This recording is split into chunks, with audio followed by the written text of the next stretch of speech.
ओम श्री साईनाथाय नमः। ओम श्री साईनाथाय नमः। ओम श्री साईनाथाय नमः।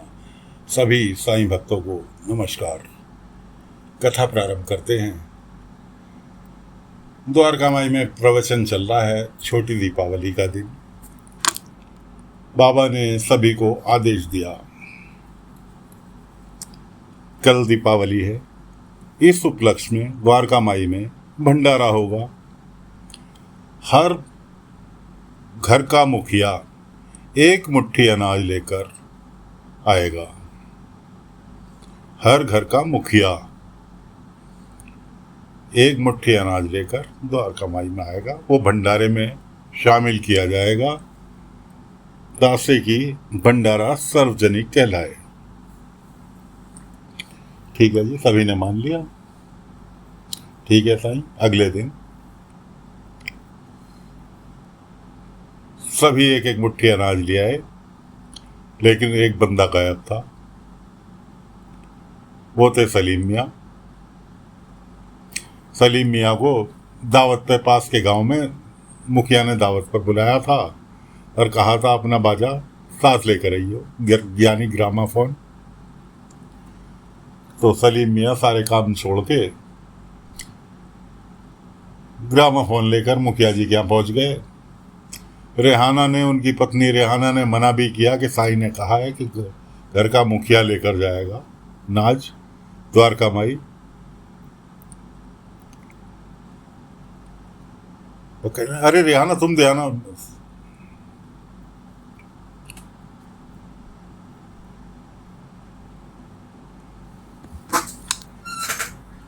मगर नहीं, अब बेचारी रेहाना करती तो क्या करती, आखिर पति था उसका। खैर जी, सलीम मियाँ लेकर अपना ग्रामाफोन पहुंच गए पास के गांव में मुखिया जी के यहाँ। इधर सलीम मियाँ का इंतजार द्वारका माई में हो रहा। सभी लोग जो इकट्ठे हुए थे भंडारे में कि साईं खाना बनाना चालू करें। बाबा ने कहा नहीं, जब तक सलीम नहीं आ जाता तब तक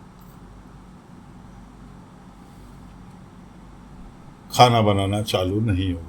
सलीम के यहाँ से अनाज नहीं आ जाता तब तक खाना बनाना चालू नहीं होगा। कि साईं ऐसे तो सब भूखे रह जाएंगे, सलीम पता नहीं कब आएगा, लेने भेजो, देखने भेजो। देखने के लिए जो बंदा गया, इधर बाबा ने लाओ मेरी चक्की उठा कर लग गया। बाबा को तो पता थी सलीम कहाँ है। बाबा ने चक्की, खाली चक्की चलानी चालू कर दी। उधर सलीम मियाँ ने, जिनके यहाँ गए थे दावत पर, पहले खाना खाया, उसके बाद अपना ग्रामाफोन बजाया। इधर बाबा ने चक्की चलानी चालू की और उधर ग्रामाफोन का जो तवा था, रिकॉर्ड था, वो तेजी से घूमने लगा और बाबा ने चक्की रोकी और रुक गया। उसके बाद सलीम ने कितनी पुरजोर कोशिश कर ली, ग्रामाफोन चल के नहीं दिया। जिनके यहाँ गया था वो कहने लगे अरे तुमने पहले चला के, घर पे चला के नहीं देखा था इसे? तो सलीम कहने लगा अरे मैं तो चलता हुआ लेकर आया, पता नहीं कैसे खराब हो गया। तो ठीक करो। कि मुझे ठीक करना नहीं आता, केवल चलाना आता। उस व्यक्ति के नौकर कहने लगे अरे है तो हमारी जैसे ही, एक ग्रामोफोन क्या हो गया, हमारी बराबर, आपकी बराबरी करेगा क्या ये? खैर सलीम मियाँ उठाकर फिर वापस अपने घर आए तो इतने में पता लगा जी केशव खड़े हुए मिल गए कि साईं ने बुलाया। सलीम कहने लगा लो केशव, तुम ये अनाज जाकर मेरी तरफ से। बाबा केशव कहने लगा कि सलीम काका, ऐसा है ये अनाज तुम्हें लेके जाना है। साईं ने कहा है घर का मुखिया ही लेकर आएगा, वरना अगर खाली दूसरे के यहाँ तो भिजवाना होता तो रेहाना काकी नहीं दे आती। चलो अच्छा, चलो चलो चलो।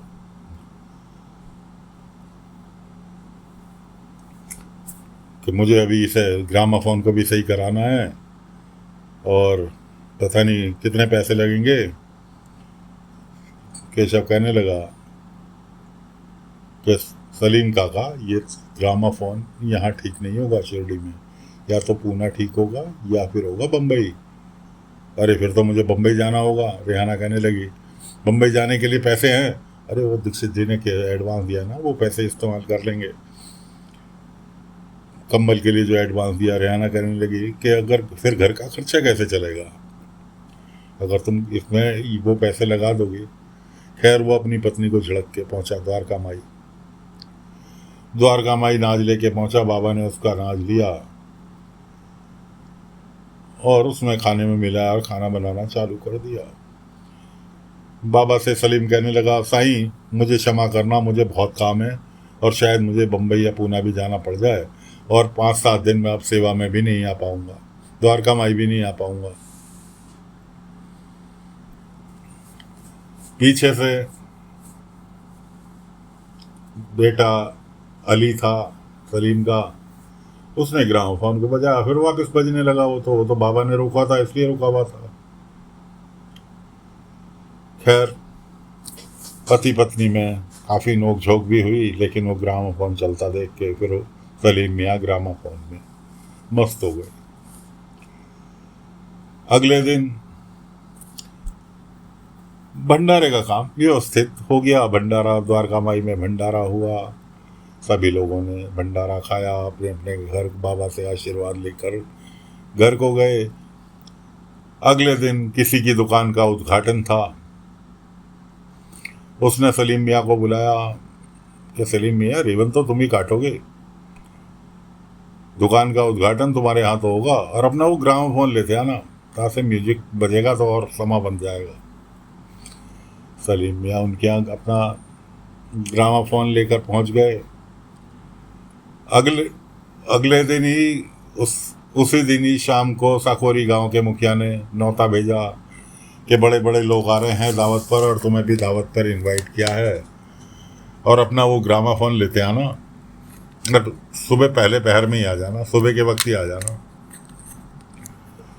रेहाना समझा रही है, रेहाना और उसका बेटा समझा रहे हैं कि तुम अपना नवाज तक नहीं पढ़ रहे, यहाँ तक कि जो हमारे गुरु हैं, हमारे सब कुछ हैं साईं, तुमने उन्हें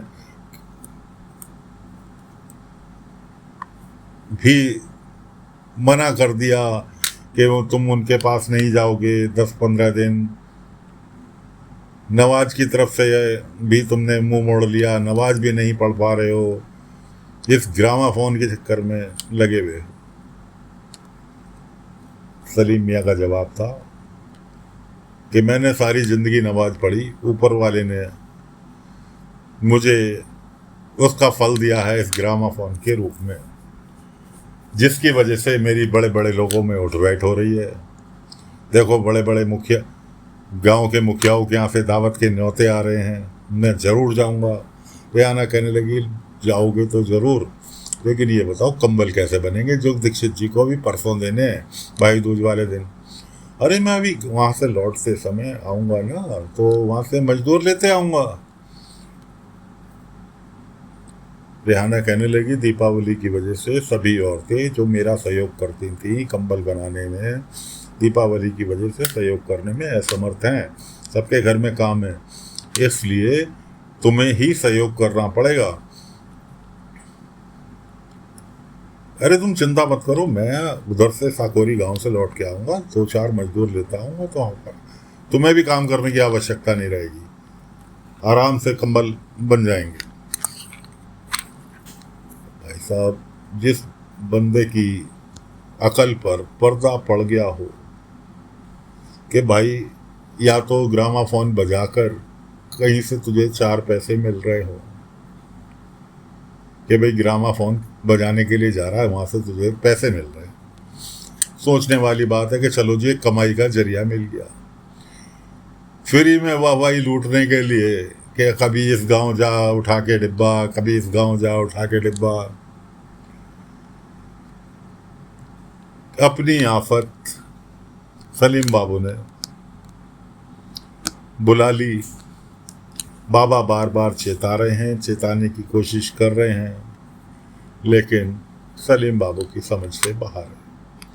वो घर में कह रहे कि साईं पहले तो ऐसा नहीं करते थे, साईं जब से मेरा ग्रामाफोन मेरे पास आया है साईं ने मुझे बुलावे भेज भेज के मुझे मेरा ध्यान भंग करने की कोशिश की है। आखिर साईं मेरे से चाहते क्या हैं? भलन आज मुखिया ही लेके क्यों आएगा? कोई और भी घर का बंदा दिया था? नहीं, मेरा समय खराब कर रहे साईं। कहते हैं ना, विनाश काले विपरीत बुद्धि, कि जब तक सलीम बाबू को बढ़िया वाली ठोकर नहीं लगेगी तब तक सलीम बाबू रास्ते पर नहीं आएंगे। रेहाना बेचारी क्या करे तो करे क्या, समझा समझा के थक गई। आखिरकार उसने कहा भाई मेरे से जितनी मेहनत बनती है मैं करूँगी, बाकी साईं जाने, अल्लाह जाने। खैर जी, सलीम बाबू फिर साकोरी गांव अगले दिन पहुंच गए। ग्रामाफोन के चक्कर में पांचों वक्त के नवाजी आदमी जो 5 वक्त दिन में नमाज पढ़ता था, उसने नमाज पढ़नी तक बंद कर दी। इतना ग्रामाफोन का उसे चस्का लग गया। और जबकि कोई हिंदी गाना उस पर नहीं बजता था उस जमाने में, खाली अंग्रेजी म्यूजिक की रिकॉर्ड, वो भी गिनती के 2 रिकॉर्ड उसके साथ आए थे, उन्हें बजा बजा के बहुत मस्ती ले। तो साथियों, लत हर चीज की बुरी होती है। म्यूजिक सुनना, म्यूजिक में रम जाना, लत किसी भी प्रकार की बहुत गंदी होती है, जिसे कि बाबा छुड़ाने की कोशिश कर रहे थे, लेकिन अभी सलीम बाबू की समझ में नहीं आएगा। क्यों नहीं आएगा? अभी जब तक कड़ी ठोकर नहीं लगेगी तब तक सलीम बाबू बाबा के पास नहीं पहुंचेंगे। तो साथियों, फिलहाल कथा को यहीं पर विराम दे रहे हैं। दिवाली का दिन है, आगे की कथा अगले अंक में लेकर हाजिर होंगे। कैसे बनी दिवाली। आज्ञा दीजिए। ओम साई राम, ओम साई राम, ओम